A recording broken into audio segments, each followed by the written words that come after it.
सखी मैं गयो हेराय। कबीर साहब फरमाते हैं कि हेरत हेरत हे सखी मैं गया हेराई। बूंद समानी समंद में कहो कैसे हेरी जाए। हेरना यानी ढूंढना, खोजना। हम किसको खोज रहे हैं? भीतर में परमात्मा। परमात्मा को खोजने का मतलब ही ये है हमारा मिट जाना। एक मुगत तो मन की रे। एक मुक्ति किसकी है? मन की मुक्ति है, मन से अलग होना। एक मुगत तो मन की रे, एक देही की होए। एक मुक्ति है शरीर की, एक मुगत तो जीव की रे, जन्म धरे नहीं कोय। यानी मन की मुक्ति के लिए हम भजन सुमिरन नहीं कर रहे हैं। क्यों कि जब ध्यान में हम ध्यान करते करते उस पड़ाव पर पहुंचते हैं जिसको हम त्रिकुटी कहते हैं। त्रिकुटी पार करते ही मन बस में आ जाएगा। धीरे धीरे मन से मुक्त हो जाएगा। मन पूरी तरह से परिवर्तित हो जाएगा। विचार शून्य हो जाएंगे। विचार ही भीतर पैदा नहीं होंगे। मगर मन को मुक्त करने से हम अमर लोक में नहीं जा सकते, क्योंकि मन की पहुंच 10वें द्वार तक है। मन बस में जरूर आ जाएगा, मन मुक्त जरूर हो जाएगा, मगर आना जाना नहीं मिटेगा। दूसरी मुक्ति है देह की। ये शरीर जो हम धारण किए हुए हैं, ये कब तक शरीर धारण किए रह देंगे? जब तक हमारी श्वास चलती है। श्वासा खत्म होते ही, इसमें प्राण निकलते ही शरीर मुक्त हो जाएगा, उसको लोग जला देंगे। तीसरी मुक्ति है जीव की। जीव का जीवपना मिट जाना। जीव का जीवपना जब तक नहीं मिटेगा उस परम आनंद की प्राप्ति नहीं होगी। तो हेरत हेरत हे सखी मैं गया हेराई, यानी मैं स्वयं गुम गया, मैं मिट गया, मैं समा गया। कैसे हुई स्थिति? बूंद समानी समंद में। जल की एक बूंद, हम ये अथाह परमात्मा में एक जल की बूंद के समान ही है। अनंत आत्मा है।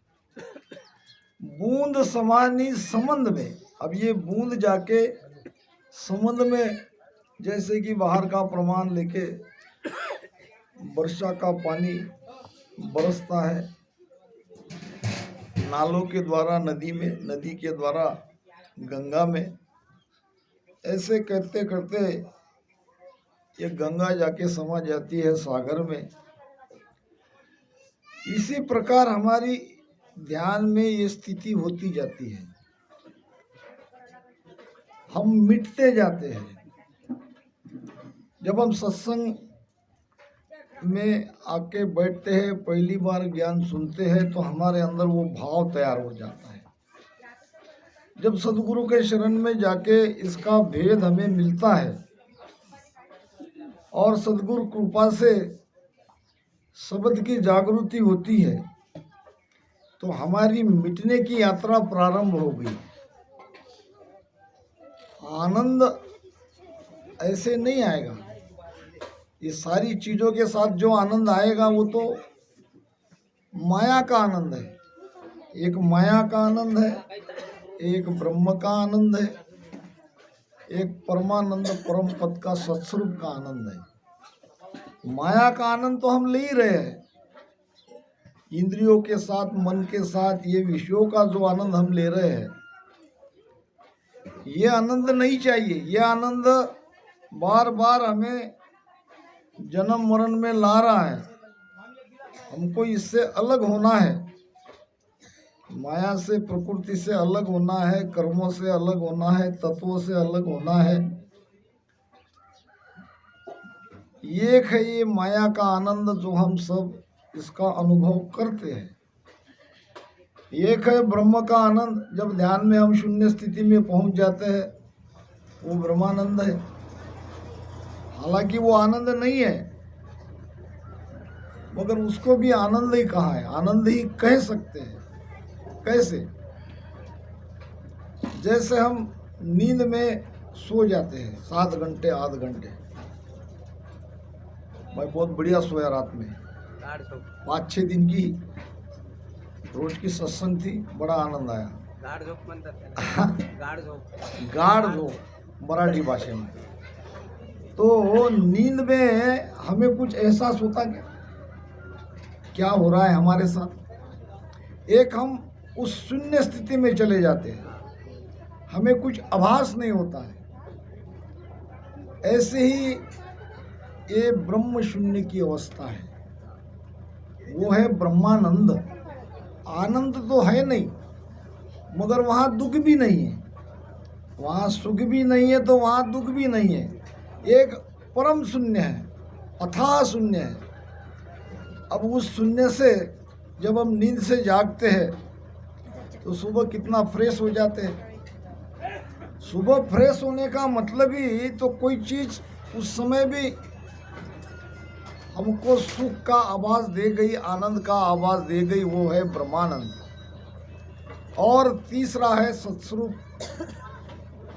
सत्स्वरूप का आनंद, सत्स्वरूप आनंद पद का आनंद, उस देश का आनंद जो जीते जी ही हमको मिलना चाहिए, जीते जी ही मिलता है।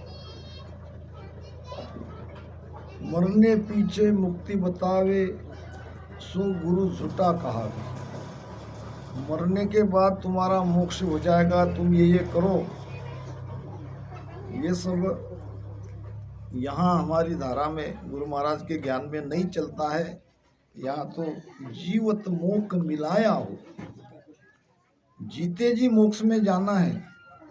कर्म खोद सब बाया हो, हमारे जो कर्म है, संचित कर्म, खोद खोद के पूरी तरह भस्म हो जाते, जल जाते।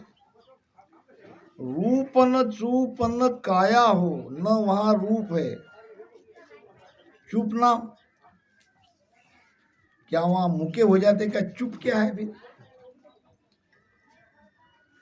चुप नाम होशियारी। चुप का अर्थ होता है होशियारी। भजन बिना तेरी चुप चतुराई, सब ही धुल में जासी। हम जितने भी होशियार क्यों न हो, हम ये होशियारी से काम नहीं चलेगा। वहां तो भजन ही चाहिए, वहां तो शरणागति ही चाहिए। रूपन चूपन काया हो, न वहाँ कोई शरीर है, न वहाँ कोई आकार है, न वहाँ कोई हमारी होशियारी चलती है, या वहाँ कोई ज्ञान का विषय नहीं है। वो मुझ देश बताया हो, उस देश में हमें जाना है। तो कंठ स्थान पे शब्द जगते ही हमारी मृत्यु की यात्रा प्रारंभ हो गई। एक मृत्यु है शरीर की, 21,600 श्वासा कल से आज तक हमारी खत्म हो गई। 21,600 श्वासा हमारे जीवन से निकल गई, यानी हम मृत्यु के और समीप आ गए। धीरे धीरे धीरे धीरे ये अंतिम की ओर जाने की यात्रा श्वासा के आधार से चल रही है। उस शरीर की यात्रा चल रही है, वो शरीर जाने ही वाला है। और एक मृत्यु जीते जी हमें मरना है। जीते जी मर बैठे वो भवसागर तर बैठे। ये जीते जी मरने का उपाय यहाँ बताया जाता है। जब कंठ स्थान से ये सत्शब्द हृदय स्थान में आता है तो यहाँ तक हम मृत्यु हो गए। शरीर से ही निकलना है। हंसा को प्रमोद के निजकन देऊ बताए, मोक पंथ सुखराम कहे खोलू या घटमाए। यानी दोबारा चेतना यहाँ नहीं जाएगी, ये चेतन का खेल है। जड़ मन के साथ इस जड़ शरीर से चेतन को अलग करना है, इस नाद को अलग करना है। फिर जब नाभि में आते हैं तो यहाँ से यहाँ तक हमारी यात्रा पूरी हो गई। अब हम उस परम आनंद को प्राप्त करने के लिए, यानी जीव का जीवपना मिटाने के लिए, यानी जीते जी मरने के लिए और 9 कमल बाकी रह गए। 12 में से 3 निकल गए। दोबारा ध्यान इधर नहीं लगेगा। अब ऐसे ही नीचे ब्रह्मा गुदा, बीच में एक मध्य कमल रह गया। जब बंकनाल खुलती है तो परमात्मा और हमारे बीच की दूरी केवल 6 कमल की रह गई है। कल बहुत बढ़िया विषय हमारे महाराज जी ने लिया कि आदि सदगुरु का। ऐसे ही मैं एक दूसरा विषय लूंगा।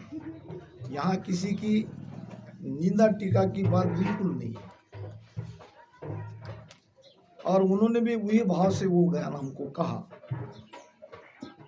जब हम चित्र यहाँ पे बनाते हैं मनुष्य का, आपने देखा होगा ना, कई रामदारा में है। और मैं जब जब जाता हूँ तब तब कहता हूँ कि इन चित्रों को आप निकाल दो। ये चित्र की बात नहीं कर रहा हूँ, वो मनुष्य का चित्र है 12 कौलों का। थोड़ा सा देखो और चित्र के तरफ उन्होंने क्या कैसा बनाया है। मेरा इशारा उस चित्र की तरफ है जिसमें 3 ब्रह्मों को कमल में बताया है महाराज जी। चिदानंद ब्रह्म, शिव ब्रह्म, पार ब्रह्म, ये 3 ब्रह्म के 13 लोक है निराकार देश के। 3 ब्रह्म के 13 लोक को 3 लोक 14 भवन 12 कमलों को छेदन करने के बाद हम शत्रु आनंद पद में जाएंगे। तो वो 12 कमल में ये 3 ब्रह्म आते नहीं है। बड़ी विनम्रता से तो कह रहा हूं। पहले तो हमें पता रहना चाहिए कि हमारे पीछे से कमल कौन से है। किसी को पूछेंगे तो सामने के शंखनाल के 6 कमल बड़े आराम से बता देंगे। कंठ बता देंगे, हृदय बता देंगे, मध्य कह देंगे, नाभि कह देंगे, ब्रह्मा कह देंगे, गुदा कह देंगे। अब पीछम का पहला कमल कौन सा है बोलो। कोई बात नहीं, गलत भी हो गया तो कोई यहाँ पे नहीं। पीछम से रास्ते से हमको जाना है ना। बंकनाल पहला कमल नहीं है। पहला कमल कौन सा है? जा शेष नाग घर जाग्या हो, वा 1 मास दिन लाग्या हो, पीछम देश में आया हो, वहाँ जन बहुत दुख पाया। कौन सा कमल है पहला? शेष कमल 5 पाकली का। ठंडी लहरा उपाय कर, अब दर्शा पाताल। ठंडी ठंडी लहरें जब ध्यान में आने लगती है तो तब पहुंचते हैं पाताल में। ठंडी लहरा उपाय कर, अब दर्शा पाताल। सुन शिष तू सुख राम कहे, शेष दरस दीदार। हे शिष्य, तू समझ, इस अनुभव से गुजर। तुमको पाताल से होके उस परम आनंद में जाना है। हमारा रास्ता पाताल से जाता है। दरिया साहब ने बड़ी सुंदर बात कही है कि नाभि कमल से उतरा, बंकनाल तल आए, खिड़की खोली नाद की, मिल्या ब्रह्म सुजाय। नाद की खिड़की गुरु महाराज ने खोली है। किसको खोलते हैं? खोला किसको जाता है? अब यहाँ ये सब खुला है, यहाँ कोई द्वार है? जो खुला ही है उसको खोलते क्या? किसको खोलते हैं? बंद है उसे ही तो खोलेंगे। तो कहाँ है वो खिड़की? और जो खिड़की बंद है इसीलिए तो खोली जाती है, तो वो यहाँ है। वो शेष कमल के पास वो खिड़की है, बंकनाल की सुषमना की। नाभि कमल से उतरा ये नाभि कमल कहाँ आया? बंकनाल तल, बंकनाल का तल। शेष कमल 5 पाटली का ये बंकनाल है, ये बंकनाल का नीचे का तल है। महाराज ने एक जगह कहा है कि जहां हम धोती पहरता रया करारी तान। कहाँ धोती पहनते? यहाँ नीचे ही तो पहनते। वो उसका क्या कहते, वो लगा देना बाबू जी, काष्टा। जहां हम धोती पहरता रया करारी तान। सुन शिष्य तू सुखराम कहे शब्द लख्या प्रमाण। यहाँ कमर के नीचे बहुत दर्द होता है, जोरदार दर्द होता है, तब समझ लेना आपकी बंकनाल खुल गई। वो कमल आपने खोल लिया, वो खिड़की आपकी खुल गई। जो नाद की खिड़की गुरु महाराज बता रहे हैं कि नाभि कमल से उतरा बंकनाल तलाय, खिड़की खोली नाद की। नाद नाम आवाज, आवाज नाम ध्वनि, अंदर आवाज ही आवाज है। खिड़की खोली नाद की, मिल्या ब्रह्म सु जाए। नाद के आधार से, नाद के साथ दुनिया ही दुनिया सुनाई देती है। अब जाके ब्रह्म में हम मिल जाएंगे, 10वें द्वार में मिल जाएंगे। वो वहां तक बात बताई है। हमारे गुरु महाराज ने क्या बताया और क्लियर किया है, ये मैं आपको ये कौलों का हिसाब समझा रहा हूँ। पिचम के मार्ग का विषय पे जाएंगे तब तक विषय की पृष्ठभूमि रूपरेखा तैयार करनी पड़ेगी। तो गुरु महाराज कहते हैं पहाड़ सु मच्छ पाताल में धस गयो। शब्द के तरफ ध्यान देना, एक एक शब्द को पकड़ना। आप यहाँ गिने चुने हो, मगर मैं देख रहा हूँ कि बढ़िया ध्यानी हो, बढ़िया ज्ञानी हो। कोई ज़्यादा की आवश्यकता नहीं है, काफ़ी है। पहाड़ सु मच्छ पाताल में धस गयो। ताही के मुख में चीज भारी। अब ये मच्छ कौन सा है? मच्छ के मुख में भारी चीज कौन सी है? ये आपको भीतर में खोजना है। कंवल खट छेद सूरत पीछे धरी। 6 कमलों का छेदन किया, फिर सुरती लगी पीछे। कहाँ लगी? समंद के बीच खुली बारी। ये यहाँ है समन, सप्त पाताल, कमर के नीचे पैर के तलवे तक। ये तल अतल वितल सुतल ये 7 पाताल है। ये केवल बताने के लिए नहीं है, इसको देखना पड़ेगा, अंदर में भीतर अनुभव करना पड़ेगा। तो पाताल से स्वर्ग होते हुए हमारा रास्ता उस सत्स्वरूप के आनंद लोक में पहुंचता है। सुरपुर, नरपुर, नागपुर। ध्यान समाज में बात आई है। यह है नरपुर और यह है सुरपुर और नीचे है नागपुर। नागपुर यानी ये नागपुर नहीं है, जहाँ नाग लोग रहते हैं वो नागपुर, जहाँ शेषनाग रहता है वो नागपुर।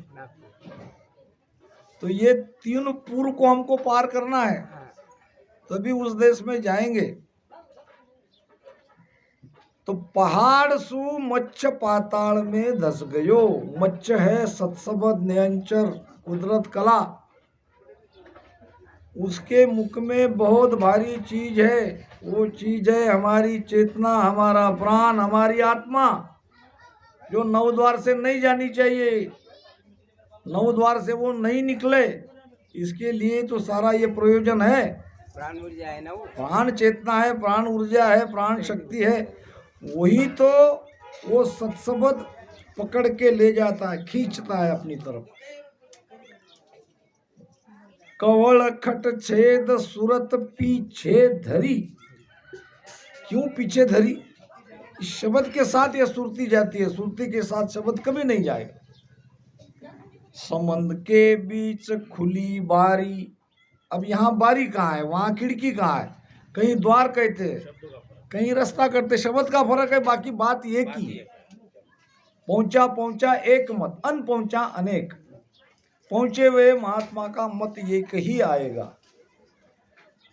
अब आगे की बात बहुत आनंद से सुनना। संबंध के बीच खुली भारी बिचम का रास्ता खुल गया। माछली मच्छ रतन को ले चलियो। अब यहाँ क्या आ गई नई चीज? माछली, मच्छ तो पहले था, अब माछली क्या है? सुरती है। क्या सुरती यहाँ नहीं थी क्या? सुरती यहाँ भी थी, मगर जब बंकनाल खुलती है तब सुरती शब्द का साथ छोड़ती ही नहीं है। देख लेना। गरजेगी गन धरन धुजाणी, जल बिन पवन रस पिया। मेरे रामा जल बिन पवन रस पिया। नदिया चाली पीछम के गेले। नदिया चाली पीछम के गेले। सूरत सबद संग किया। योगिया गिगन मंडल घर किया। ओ जोगिया गिगन मंडल घर किया। दिन दिन रूप चढ़े देहि पर। दिन दिन रूप चढ़े देहि पर। महानी रस पिया। जोगिया गिगन मंडल घर किया। ओ जोगिया गिगन मंडल घर किया। कोई यहाँ यानी इधर उधर का मिलावटी ज्ञान नहीं है। सत्य के कसौटी पर तोला गया है। अनुभव के आधार से ये वाणी बनी है। किसी को छोड़ा नहीं है। गुरु महाराज ने ध्यान रखना। अगर मेरे जैसा कहता है कि हमारी बस्ती गिगन मंडल में हो गई है, तो उसका प्रमाण भी मिलना चाहिए, जगत में दिखना चाहिए उसका प्रमाण। गुरु प्रताप साध संग भेट्या। प्रेम प्रीत तत चीना। निस्दिन राम नाम लिव लागी। बंकनाल रस पीना। रात दिन राम नाम के साथ लिव लगेगी तो बंकनाल खुलेगी। सदगुरु ऐसे प्रतापी मिलेंगे, उनकी निजमन की कृपा होगी तो वह शब्द जगेगा। गुरु प्रताप साध संग भेट्या। साध क्या? साध के दो अर्थ होते हैं। एक तो साधना करने वाले सभी साध ही है। दूसरा साध का अर्थ बहुत महत्वपूर्ण है, जिसने साध लिया, जिसकी स्थिति बन गई। ऐसे साध की संगत करोगे तो सदगुरु कृपा से, उनके प्रताप से यह नियंचर जगेगा। फिर नियंचर के साथ निस्दिन राम नाम का भजन होगा। बंकनाल खुलेगी। फिर बंकनाल खुल गई। पीछम के रास्ते से आप जा रहे हो, उसका क्या प्रमाण? तो गरजेगी गन, ये ब्रह्मांड गर्जना होती है। धरन धूजनी, ये बॉडी वाइब्रेट होती है, शरीर धूजता है। जल बिन पवन रस पिया। पीने पिलाने की बात अगर आई है तो जल उसमें रहेगा, पानी के अंश रहेगा, मगर ये जल के अलग है। ये पवन का रस है, ये वायु का रस है। वायु ही हम पीते हैं, वायु के आधार से ही जाते हैं, वायु ही पलटता है। गगन चढ़न को पवन है न्यारा। अब ये वायु कैसे पलटा है? अभी हमारे महाराज जी ने प्रेम भक्ति का विषय लिया, आगे आता था वो। ये वायु कैसे पलटती है? उस प्रेम भक्ति के अंग में लिखा है महाराज ने कि सांस अमाऊ नाभ बंक पिचम दिस वाई। यहाँ पे अमाऊ होगी, पेट फूलेगा। महाराज जी हो अब मैं आपको रोकता हूँ आपको। हाँ। एक मिनट। नहीं भैया जितनी नहीं, टूट एक जाएगी। टूटता है तो लिंग में तोड़ो, तो टूटनी नहीं चाहिए, इसलिए वो रोक रहा हूँ कि जो अभी जो अपनी जो विषय चल रहा है कमल का,